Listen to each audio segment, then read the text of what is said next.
Marhaban lakum, ohachiwa minasan. Kali ini kita akan melanjutkan cerita Tomodachi Game. Sekarang kita masuk ke part kedua. Ngomong-ngomong, makasih banget nih buat kalian yang udah subscribe sampai 100 sekarang. Dan terima kasih juga atas komentar-komentar kalian. Ya, itu semua bikin gue tetap semangat untuk bikin video. Oke, sampai sini dulu momen melonya. Hayabina ila al-kiso Tomodachi Game. Sial, krik banget, gak kayak pas baca judul Tenken.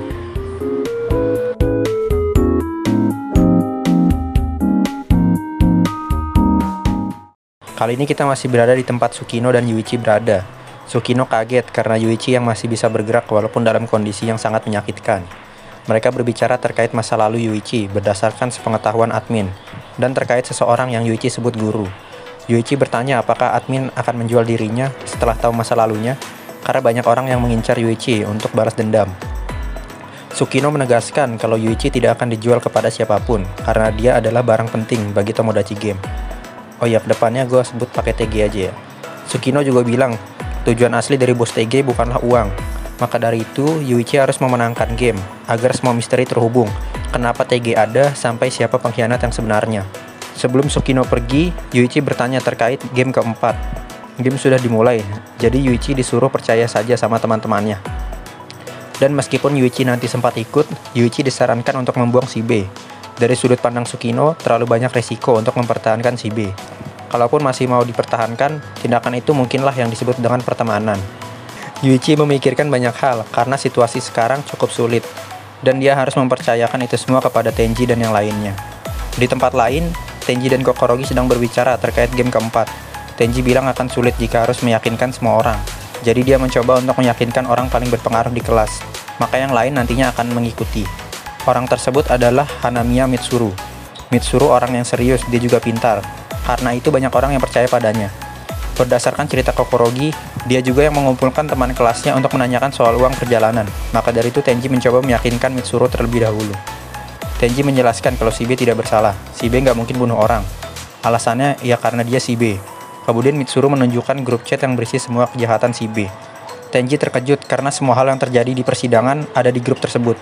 Mitsuru tahu Tenji orang yang baik, jadi dia akan menutupi kejahatan si B. Tenji bertanya kapan chat ini muncul. Mitsuru menjawab kalau chat ini muncul sekitaran asar. Tenji berpikir pihak admin pasti yang membocorkan itu semua ke teman kelasnya. Para siswa yang berperan sebagai juri sudah selayaknya mengetahui semua situasi yang terjadi di persidangan. Tenji kebingungan untuk meyakinkan teman-temannya, karena si B sudah dibenci satu kelas, ditambah sekarang dengan kasus pembunuhan dan tindak asusila. Tenji tiba-tiba kesal dan mengagetkan Mitsuru. Kemudian persidangan hari kedua dimulai. Kali ini muncul satu lagi saksi, yaitu Ikechi Ryosuke, yang mengaku sebagai teman SMP-nya si B. Ryo bercerita jika mereka adalah teman dekat saat SMP. Namun suatu hari, adiknya yang sering bermain bersama mereka melapor ke Ryo jika dirinya dihamili oleh si B. Saat itu Ryo mencoba berbicara kepada si B, tetapi si B malah memberikan banyak uang yang tidak mungkin dimiliki oleh anak SMP. Uang itu digunakan untuk aborsi dan uang tutup mulut. Ryo terpaksa mengambil uangnya, adiknya masih kelas 1 SMP dan keluarganya miskin.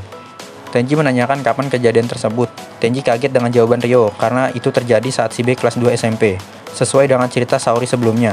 Kemudian Kokorogi nyeletuk kalau si B ngebuang ibunya untuk mendapat uang aborsi itu. Kokorogi bingung dan gak bisa maafin si B. Sidang hari kedua ditutup oleh Manabu karena tidak ada pertanyaan. Tenji kemudian pergi ke sekolah dan ingin mencoba meyakinkan teman-temannya. Namun saat baru mengintip lewat pintu, Tenji melihat betapa dibencinya si B oleh kelas. Saat ini Tenji nggak mungkin bisa meyakinkan kelas, dan kalau ada orang yang berbeda dengan kelas, dia akan dianggap sebagai musuh, dan bisa dirajam oleh teman-teman kelasnya. Selain itu, rintangan yang lebih besar muncul dalam diri Tenji. Apakah si B pantas untuk diselamatkan? Kenapa juga harus berjuang untuk orang seperti si B? Setelah itu, sidang hari ketiga dimulai. Hari ini muncul saksi terakhir, yaitu Okuzono Minoru. Dia adalah seorang debt collector. Dia bilang kalau keluarga si B punya banyak hutang, dan sekarang semua hutang itu dilimpahkan ke si B. Tenji tahu kalau si B nanti diselamatkan, utang itu akan dibagi rata.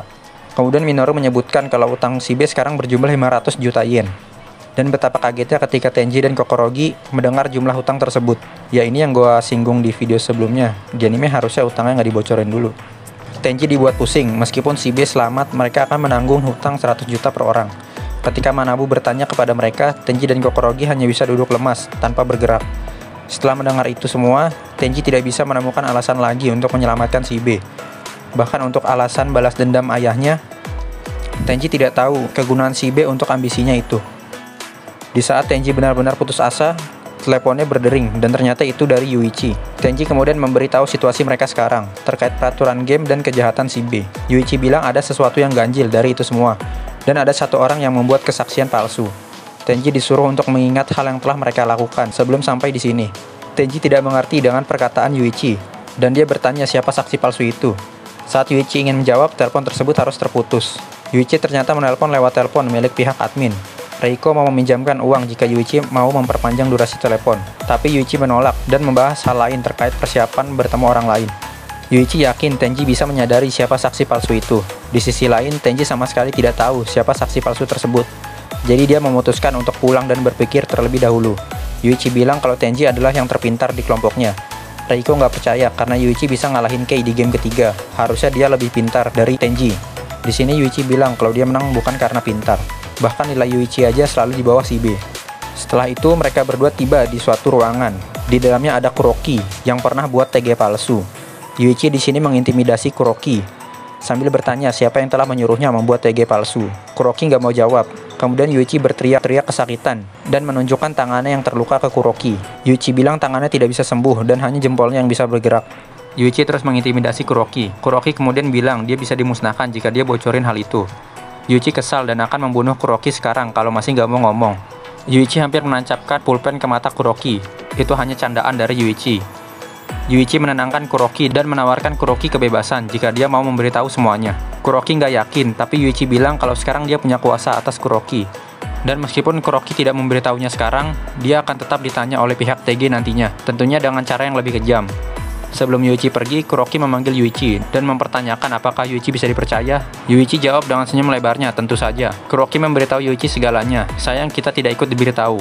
Ya ini kebiasaan manga-manga yang ada misterinya. Suka diumpetin dulu. Kemudian Yuichi menanyakan kepada Kuroki kenapa dia mau bekerja dengan orang itu. Alasannya karena uang, namun Kuroki sekarang belum dapat uang itu. Yuichi bertanya lagi soal di mana keberadaan uang itu dan cara mendapatkannya. Dia bertujuan untuk menangkap orang tersebut agar bisa menjamin keselamatan Kuroki. Kuroki menganggap hal itu masuk akal. Kemudian Yuichi keluar ruangan dan Kuroki berharap padanya. Reiko menyambut Yuichi dengan kurang baik karena bisa-bisanya Yuichi berbohong semudah bernafas. Reiko bilang tangan Yuichi akan kembali normal dan Kuroki juga nggak akan dibebaskan oleh pihak TG meskipun telah memberitahu Yuichi semuanya. Yuichi bilang cara terbaik untuk mengontrol perasaan manusia adalah dengan memberi mereka jalan keluar setelah memojokkannya. Reiko paham apa yang dimaksud Yuichi sebelumnya kalau dia tidak pintar. Kemudian di persidangan hari keempat hanya ada Manabu dan Kokorogi. Manabu bilang ke Kokorogi kalau Tenji melarikan diri karena nggak bisa menemukan saksi palsunya. Sampai di hari kelima Tenji juga tidak muncul. Kokorogi seperti biasa tidak bisa melakukan apa-apa. Sidang kelima pun ditutup. Sampai pada sidang hari ke-6, Tenji akhirnya datang dengan percaya diri untuk memenangkan persidangan. Tenji meminta kepada Hakim Manabu untuk menghadirkan kembali 3 saksi sebelumnya. Kemudian Manabu meminta Maria-chan untuk membawa para saksi. Setelah itu Tenji meminta para saksi untuk membuat sumpah. Tenji memberikan 3 kertas. Setiap saksi membaca 1 kertas yang berisi sumpah.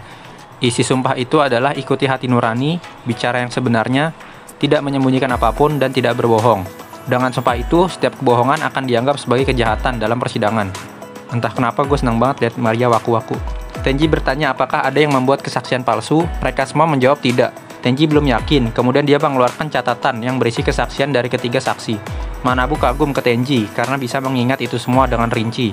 Tenji bilang dia tidak hanya membuat draft cerita dari masing-masing saksi. Kemudian dia akan bertanya kepada saksi, dan jika tidak sesuai dengan sebelumnya, orang itu akan dicap sebagai pembohong. Para saksi kemudian menceritakan kembali kesaksian mereka. Maria berbicara dalam hati kalau dengan cara ini Tenji nggak akan bisa menemukan saksi palsu. Karena pihak admin udah buat cerita yang rapih dan orang itu ingat di luar kepala. Kemudian Tenji menyebutkan siapa yang berbohong. Maria kaget, lah kok iso? Tenji menunjuk saksi palsu itu adalah Ryosuke. Ryo mendorong Tenji karena kesal. Pernyataannya tidak ada yang kontradiksi sama sekali. Tenji tahu kalau pernyataan mereka semua sesuai. Dia cuma membuat mereka bersumpah aja. Dengan kata lain, Tenji udah tahu dari awal siapa yang palsu, tanpa perlu dengar ulang kesaksian mereka. Beberapa hari saat Tenji nggak hadir ke persidangan, dia terus memikirkan perkataan Yuichi. Tenji ingat kalau dia nggak pernah ngasih tahu Yuichi dengan detail terkait game. Tapi Yuichi masih bisa nebak ada saksi palsu di sana. Itu berarti Yuichi mengetahui adanya saksi palsu bukan dari kesaksian mereka. Yuichi sempat bilang ke Tenji untuk mengingat hal-hal yang telah mereka lakukan. Dan jawabannya adalah Tomodachi Game. Setelah itu, Tenji ingat dengan game kedua, saat Shiho dapat kesempatan spesial untuk membongkar aib salah satu temannya. Shibe menawarkan diri tanpa ragu, itu berarti sampai saat Shibe ikut game kedua, Shibe sama sekali tidak pernah melakukan hal yang memalukan, atau punya aib yang harus ditutupi. Sehingga cerita Ryo saat Shibe SMP jadi hal yang nggak mungkin terjadi. Kemudian Manabu menyangkal, pernyataan Tenji nggak sepenuhnya benar, karena sebelumnya Shibe diceritakan menyelesaikan semua itu dengan uang, yang membuat nama Shibe bersih kembali tanpa dosa. Cerita itu tidak bisa disangkal. Tenji bilang Manabu benar, namun Tenji memilih untuk percaya dengan rasa kemanusiaan Shibe. Tenji ingat dengan perkataan ayahnya, yang seorang polisi. Seorang pengacara itu harus percaya dengan terdakwa, atau orang yang mereka bela. Karena itu dia percaya dengan Shibe. Tenji bilang Shibe emang bodoh dan mesum, tapi dia bukan orang yang tidak merasa bersalah setelah menyakiti seorang wanita. Manabu kemudian menangis karena hubungan pertemanan mereka. Namun itu masih belum bisa membuktikan kalau Ryo berbohong. Tenji bisa saja mencari tahu lebih tentang Ryo, karena dulunya dia juga mantan stalker. Tapi Tenji memilih cara yang lebih mudah. Orang-orang yang menonton game kedua pasti tahu kalau Shibe mulutnya gampang bocor. Apalagi kalau tentang kehidupan cintanya, dia pasti cerita tanpa perlu orang bertanya. Why you so cute, Maria? Maka dari itu nggak mungkin Shibe menghamili perempuan saat SMP. Karena Tenji yakin Shibe masih perawan. Perjaka maksudnya. Maria ngakak parah lol. Kemudian Yuichi muncul di samping Maria, sambil bilang kalau dia juga yakin Shibe masih perawan. Perjaka. Entah kenapa kalau baca Virgin pasti ngertinya perawan. Asing aja mau kata perjaka. And once again, why she so cute?